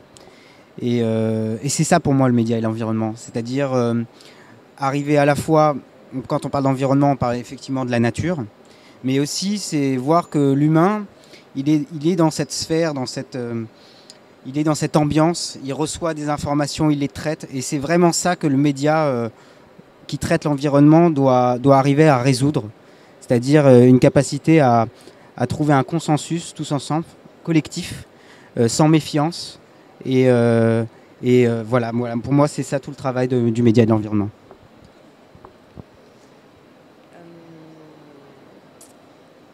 Juste par rapport à la rapidité de l'information, moi c'est ça que je retiens en fait sur la difficulté d'aller vite et de faire bien en termes d'information face en plus à un public qui de toute façon va zapper et est absolument pas réceptif. Nous on le voit au niveau des vidéos qu'on fabrique, on nous demande des 1 à 3 minutes parce que sinon les gens zappent très très vite, quoi. Du coup je pense que au-delà de l'information, c'est vraiment l'expérience qui fait qu'on s'intéresse ou pas à l'environnement. C'est très personnel et du coup, c'est à nous de créer des espaces d'expérience. Moi, ce que je retiendrai peut-être, c'est que là, ce qui est intéressant, c'est qu'on a l'impression qu'on a une transition, qu'on entend les expériences de personnes qui ont vécu à une autre époque et aujourd'hui, comment ça se passe. Je pense qu'on a une transition où il faut trouver une vitesse de l'information et peut-être essayer de rétrograder aussi. Moi, je pense que c'est un peu mon travail et je pense que le travail des réalisateurs de documentaires, c'est aussi de montrer qu'une autre vitesse est possible, qu'on n'est pas obligé d'être dans l'urgence de l'information et d'avoir une surinformation, mais des fois de prendre son temps, de se poser, de regarder. Et je serais plutôt dans l'éloge de la lenteur, donc je reviendrai plutôt à l'ancienne génération. Donc je pense qu'il y a un équilibre qui se trouve entre les différentes personnes, entre Internet et d'autres générations. Voilà. Alors moi j'ai trouvé ça très instructif, merci en tout cas de vos présentations. Il y a vraiment deux discours différents qui ressortent, c'est le côté réalisateur de film et le côté journaliste. Ce qui est vraiment important, je trouve, c'est le vivre ensemble. C'est à partir de ça qu'on pourra raconter des histoires, écrire des articles et de voir vraiment, de mettre le point sur l'environnement. C'est vraiment ça qui nous relie tous. Et après, tous les points de vue sont différents, que ce soit journaliste ou réalisateur, mais je pense qu'on est tous complémentaires. Voilà, donc merci. Alors, je suis désolé, moi j'ai entendu beaucoup de regrets, c'est surtout ce que je retiens et je trouve ça un peu dommage parce que je pense que l'immédiateté a aussi un avantage, c'est qu'elle permet de participer et d'aller directement à l'essentiel. Et que pour le média audiovisuel, qui est en tout cas mon domaine, on peut tout à fait avoir la complémentarité des médias de l'Internet principalement, où on partage très vite directement, et d'avoir ensuite un recul dans un journal, dans un magazine, dans une émission de télévision, où on va plus en profondeur sur tout ce qui est partagé sur les réseaux, et qui sont aussi, dans lesquels on trouve aussi beaucoup d'initiatives qu'on ne trouverait pas dans les médias classiques et plus anciens, et où on peut tester beaucoup plus de choses beaucoup plus facilement. Et donc je pense qu'à retenir, moi, c'est vraiment le lien entre les deux, d'aller vite, et ensuite de prendre effectivement du recul sur des médias plus traditionnels pour faire le point. Bah, moi, je suis content de voir qu'on n'est pas d'accord tous. C'est sympa. Non, ce que vous disiez était très intéressant. Je vous ai écouté avec beaucoup d'attention. Je ne sais pas si ça a permis d'avancer, de faire avancer la réflexion réellement dans le fond en chacun de nous. Mais en tout cas, ça a permis d'élargir un peu les horizons. Donc moi, je m'en réjouis pour ça. Bien, moi je vois que ceux de l'ancien monde, comme on a dit tout à l'heure, finalement sont capables aussi de faire des synthèses et de faire des analyses, hein, parce qu'il y a eu du temps, et qu'aujourd'hui Internet est un nouveau média qui est en train d'évoluer extrêmement vite et qu'il est très difficile de le juger. Il est clair que c'est un élément incontournable, que c'est un outil qu'on apprend à travailler. J'ai beaucoup aimé ce que vous avez dit, c'est-à-dire que on peut aller vite et après on prend du recul. On s'aperçoit d'ailleurs que les médias traditionnels, comme on disait, sont aujourd'hui en train de faire beaucoup de dossiers pendant que Internet fait du brief et fait du news rapide. Maintenant, moi je regrette quand même que l'absence de temps qui a été évoquée plusieurs fois ne nous permette pas... Enfin, l'environnement, le développement durable, c'est du complexe. C'est très complexe. C'est pas seulement le petit geste, et c'est pas en additionnant tous les petits gestes qu'on arrivera à sauver la planète. Donc c'est très complexe, et il faut du temps pour expliquer le complexe. Voilà. Donc oui, apprenons à nous servir de nos outils, quoi, tous ensemble. Moi, vous dites tellement de choses tellement intéressantes tous et qui se complètent très très bien. J'étais très heureuse de voir la présentation des jeunes, de la jeune génération. C'était très très intéressant. Je pense qu'on est à un moment clé pour tous, que c'est sûr que la collaboration entre toutes les générations est nécessaire. Qu'il y a des sujets, moi je pense que la vieille école, j'ai travaillé dans des agences de presse, notamment à PTN, à Société de Presse. Moi je pense qu'il y a des sujets pour tout. Il y a des sujets où la rapidité est nécessaire et d'autres où le temps est nécessaire. Et il faut qu'on commence à mieux voir tout ça. Je pense que le vécu est très important, dont vous parliez tous. Tant que les gens ne vont pas vivre certaines expériences, il n'y a rien à faire. Et les jeunes, je pense, ils sont peut-être un petit peu plus dans ce qui est le vécu, plus que dans ce qui est la lecture, etc. C'est vrai que les jeunes ont beaucoup changé, ne lisent pas, etc. Mais bon, c'est eux qui vont devoir prendre le relais. Donc il va falloir savoir leur parler et leur apprendre des choses comme eux, ils aiment. Pour moi, l'important, c'est l'ouverture de conscience pour tout le monde, quelle que soit la façon dont on la fera, mais il faut la faire rapidement et sur beaucoup de sujets. Voilà. Merci à tous parce que c'était fascinant. Je vais comme dire un petit mot. Moi, je suis tout à fait pour les... J'aime beaucoup l'outil Internet, hein. Ne serait-ce que parce que j'ai passé plus de la moitié de ma vie hors de France et on sait très bien que le journalisme, par exemple les journaux africains, c'est pas par là qu'on va apprendre l'information. Et Internet n'est pas seulement synonyme de vite, c'est aussi synonyme parfois de poser des tangentes qui permettent que le vécu soit connu en dehors des voies officielles. Et rien qu'à Paris, on le voit, la différence entre le Grand Palais et Place to Be. Bonjour. Moi, j'ai trouvé que c'était super intéressant de vous entendre tous avec vos points de vue différents, aussi bien... Voilà, qui était très révélatrice de notre tournant en effet, c'est-à-dire le journalisme tel qu'on a pu le pratiquer avant et tel qu'on peut le pratiquer maintenant. J'ai l'impression que ce dont on est en train de parler pourrait s'appliquer à n'importe quel domaine, à n'importe quel métier. C'est une espèce de ce qu'on appelle dans les journaux l'ubérisation, c'est-à-dire voilà, notre manière de penser, de faire notre métier qui est remplacé par un autre. On est super inquiet parce qu'on a peur que l'instantanéité, la rapidité... fasse qu'on sache plus réfléchir sur quelque chose. Moi, c'est mon problème au quotidien. J'ai très très peur, mais je lis Michel Serres et ça m'aide beaucoup à pas avoir peur. Donc, je vous invite à faire pareil. Et c'est une manière d'être positif sans être niais, de voir qu'à chaque fois, l'homme a pu trouver des solutions pour s'adapter à l'évolution. Et c'est sûr, on va trouver des solutions et nos enfants vont pas être débiles. Et voilà, et j'ai pu échanger avec madame avec qui on parlait de l'importance de commencer par soi-même pour la planète. On est un écosystème et je pense que vous l'avez tous dit, on ne sait pas par où il faut commencer, mais déjà par soi-même, la manière de s'occuper de nous, ça peut nous amener au développement durable. Oui, moi ce qui me frappe avec le changement que vous constatez tous, et vous parlez beaucoup de temps avec Internet. Moi, je parlerais plutôt du nombre. J'ai connu la télévision quand il n'y avait qu'une chaîne. C'était très confortable parce qu'il n'y avait pas de discussion à la maison. On mettait la télé ou on ne la mettait pas. Aujourd'hui, il y a toutes les chaînes. Donc, c'est perturbant d'avoir tout en même temps. Notre ami réalisateur au Laos expliquait la transition entre pas d'électricité et l'électricité. Et du coup, ça perturbe le village parce que du coup, il y a plein de propositions qui sont faites. Il y en a qui veulent écouter la musique, d'autres allumer l'aspirateur. Bon. Et on en est là. C'est-à-dire que... Alors... Moi, je trouve ça formidable parce que c'est vrai que quand on n'avait qu'une chaîne, moi, de toute façon, j'ai jamais été élevé à la télé puisque j'ai découvert la télé à 20 ans, en 65. Avant, on ne l'avait pas. Mais l'offre multiple, l'ubérisation, comme on voudra l'appeler, moi, j'apprécie parce que plus il y a d'offres, plus on peut faire son choix.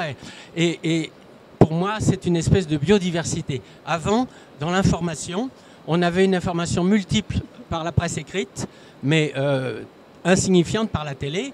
Ça s'est inversé. On va bientôt peut-être ne plus avoir de presse écrite. On n'aura plus qu'une presse ou audiovisuelle ou Internet. Mais ça multiplie l'offre. Mais c'est déstabilisant parce qu'on ne sait plus à quel sein se vouer. Voilà. Mais en même temps, pour moi, c'est la biodiversité. Hein, et donc, comme je suis pour la biodiversité, je suis aussi pour la diversité des moyens d'information, des moyens de diffusion.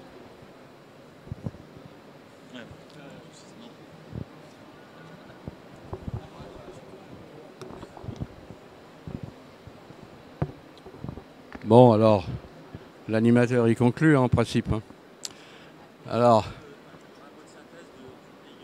personnellement, alors je ne vais pas faire de synthèse, encore que. Je n'ai pas l'impression de faire un autre métier qu'en 1970, quand je me suis lancé dans cette profession. Pour moi, c'est toujours le même métier. Simplement, j'ai remplacé le telex et la machine à écrire par Internet. Je ne vois pas la différence essentielle. Ça modifie peut-être mon cerveau, mais ça, je ne m'en rends pas encore compte. Effectivement, comme disait Dominique Martin-Ferrari, tout est complexe. Mais, en fin de compte, je ne vois pas de différence fondamentale entre le travail du journaliste et le travail du réalisateur. Il travaille avec des outils et à des échelles différentes. Pour moi, c'est la même chose. Nous contribuons, enfin nous essayons, nous avons l'illusion de contribuer à l'éducation du public. Mais pour revenir à ce que disait une seconde Roger Cosse, moi j'ai l'impression parfois que je n'ai toujours qu'une seule chaîne de télévision. Mais c'est un peu subjectif peut-être. Donc, ce qu'il faut voir, c'est que pour nous, les journalistes concernés, les réalisateurs concernés, les chevaliers d'Internet concernés, il est temps d'entrer en résistance, c'est un mot à la mode en ce moment, pour que notre travail ne devienne pas seulement une marchandise. Voilà. Merci d'être venu.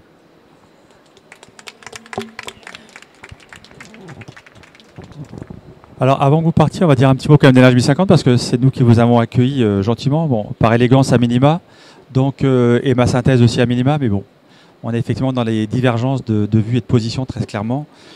On est enchanté de vous avoir eu ici, même si effectivement, cette divergence, nous, on ne la comprend pas, pour être très clair. Je ne comprends même pas que la question se pose. Pourquoi? Parce que, in fine, que vous ayez 30 ans, 20 ans ou 50 ans comme moi, 53 ans ou 70 ans ou 25 ans, ce que vous voulez, normalement, on est censé, quand on bosse sur ces sujets, avoir le même centre d'intérêt. Donc à partir de là, qu'on ait une divergence de la manière dont on va raconter l'histoire, j'ai envie de dire, c'est une divergence juste d'outils. Parce que tout bêtement, nous avons expérimenté, vous avez expérimenté des outils que les uns et les autres n'avaient pas. Et cette complémentarité, pour moi, elle est juste une évidence. Pourquoi? Parce que ce qui va se conjuguer bien ici en France, va se conjuguer éminemment différemment ailleurs. Par exemple, la révolution du numérique et de l'Internet, quand vous envoyez des documents, des pièces jointes, que vous bossez avec des Africains, et bien des fois, pour simplement avoir accès aux documents, ils doivent se réunir là où il y a une bonne connexion. Et vous avez des fois des collègues qui disparaissent pendant 3 jours sur un projet parce qu'ils n'ont pas de connexion. Et donc cette réalité d'ici et d'ailleurs, moi je suis sincèrement désolé, je la vis ici et ailleurs, avec un réseau dans plus de 50 pays. Et cette différence, eh ben, c'est aussi notre richesse. Parce que ça oblige nos amis à être super incroyablement génial. Et nous aussi, on devrait être super incroyablement modeste. Et je crois que beaucoup de discours pêchent par manque de modestie. Quand vous êtes en Afrique, le premier stress que vous avez, quand vous allez sur le terrain au fin fond de quelque part, c'est de trouver une connexion Internet. Et c'est incroyable. Trouver. Moi, quand je fais des missions, je passe la moitié de mon temps en Afrique, et ben, mon principal stress, c'est de trouver une clé 3G qui va peut-être fonctionner, et pour que je ne sois pas déconnecté du reste du réseau, sur lequel on doit une immédiateté de l'information. Et pour dire que tous ces médias, et ben finalement pour nous en tous les cas, et on bosse avec Climate 21 et d'autres, on a fait la journée du 28 sur les nouveaux médias de l'information, tous ces nouveaux médias, on ne peut pas les opposer. Parce que chaque fois qu'on les oppose, vous savez ce que moi je pense? On perd du temps. Et quand vous êtes en train de travailler sur l'adaptation, ben vous perdez du temps. Donc tout ça, ces débats-là, il faut qu'on fasse du foisonnement. Et ce foisonnement, que vous le fassiez via une télé, que vous le fassiez via un média où vous avez le temps de vous poser, ou ces gens qui vont envoyer un tweet ou autre, nous, on achète tout. Pourquoi? Parce qu'à un moment donné, il y a des effets correctifs, des effets de balancier naturel. Ce qui veut dire qu'à un moment donné, ces gens ils viennent au questionnement. Je reviens et je vais m'arrêter là-dessus. Le réseau des communicateurs, vous savez pourquoi ils l'ont créé? Ils ne l'ont pas créé parce qu'ils sont meilleurs que nous. Vous vous rendez compte l'effort qu'ils ont fait? Ils ont fait un réseau dans des pays où effectivement il y a des gens qui sont à moitié en tôle, des gens qui n'ont pas de projet, des gens qui n'ont pas d'argent, qui créent des médias sans un rond. Ils ont créé ce réseau parce qu'ils veulent de l'information de qualité. Intéressant. Nous, ici, on parle de est-ce qu'on va réfléchir à la version du mot que j'ai employé, si c'est livresque ou pas livre. Mais ils cherchent juste à un instant donné à ne pas dire de bêtises. C'est clair? Ils cherchent tous, par exemple, les radios Brousse qui sont dans ce réseau. Il y en a beaucoup, hein. Il y en a 25 000. Pas mal. Hein. Ils cherchent tous à pouvoir parler du climat au-delà de la banalité qu'ils vont avoir lu dans une dépêche d'une agence de presse qui aura racheté le dépêche de l'agence de presse qui aura payé au mot. C'est bon? Donc ça, c'est quand même une réalité qu'on ne peut pas oublier. Cette réalité, et nous tous autour de la table, avec nos compétences et nos réseaux, normalement, on doit être des complices. Et moi, je suis toujours très triste quand je vois des gens qui se caricaturent dans des positions hystériques. Pourquoi? Parce que ça rend service à ce qui ne doit pas bouger. Et moi, je suis désolé, je crois que ça doit bouger. Sur des questions qui n'intéressent personne. Parce que ma question, et je vous la pose à tous, comment je vais financer l'adaptation? Qui va la financer? C'est vous? C'est ceux qui ont écrit il y a 40. C'est qui va financer et qui va faire que le pognon va couler pour augmenter la résilience de nos amis qui, eux, n'ont pas les moyens? Est-ce qu'ils auront un processus comme chez nous pour payer la précarité énergétique avec des grosses institutions qui font que le gars il paye? Ou comment je vais gérer le gars qui est en pauvreté énergétique? Intéressant. Comment je vais gérer? Eh bien moi, je vais vous dire, quand je communique, je ne suis plus dans l'épaisseur à me dire j'informe, je communique, parce que j'accepte aisément, même quand on est super diplômé et érudit, de faire des fois des biais, parce que ce qui nous intéresse, c'est l'objectif. Et cette COP, si elle a péché par des manques d'ambition, c'est parce qu'à force de vouloir avoir des débats d'experts, on a loupé le coche. Et j'en suis sincèrement désolé, parce que vous avez compris qu'on fait de la négo, qu'on accompagne des pays et qu'on fait des projets. Et si on l'a loupé, pourquoi? C'est que si vous prenez un mec dans la rue, il va vous parler des 2 degrés. Si vous lui parlez de ce que c'est que l'adaptation, ok, allez, 10% vont vous dire c'est bien. Si vous parlez de comment on corrige l'adaptation, vous allez voir, on est vraiment dans une équation très complexe. Et on peut après philosopher pendant des heures, mais moi c'est mon quotidien. Et quand je suis en face de mes homologues africains, qu'ils soient des DG, qu'ils soient juste des gars sur le terrain, l'agriculteur de base ou autre, je vais vous dire, sa réalité c'est comment il gère son adaptation. Et ça, je suis désolé, c'est ma vie. Alors après, je veux bien, et j'adore quand il y a des gens qui sont des gens pratiques. Après, je n'opposerai jamais quelqu'un qui va utiliser un média à un moment donné pour ce qu'il est. Qu'il soit de l'immédiateté, ça me va. Qu'il soit un temps réfléchi, on fait des bouquins, ça me va. Qu'on mélange tout ça, ça me va. Mais j'aimerais vraiment un jour, et d'ailleurs on va le faire, un grand forum en Afrique sur les médias. Pourquoi? Parce que peut-être que certains vont se poser des questions, peut-être que d'autres vont avoir des certitudes, vont être confortés dans leur dynamique, mais sincèrement, je plaide pour que nous, les gens qui avons accès à des médias, on soit modestes. On soit modestes. Parce que sinon, c'est plus du greenwashing, c'est un rouleau compresseur de désinformation.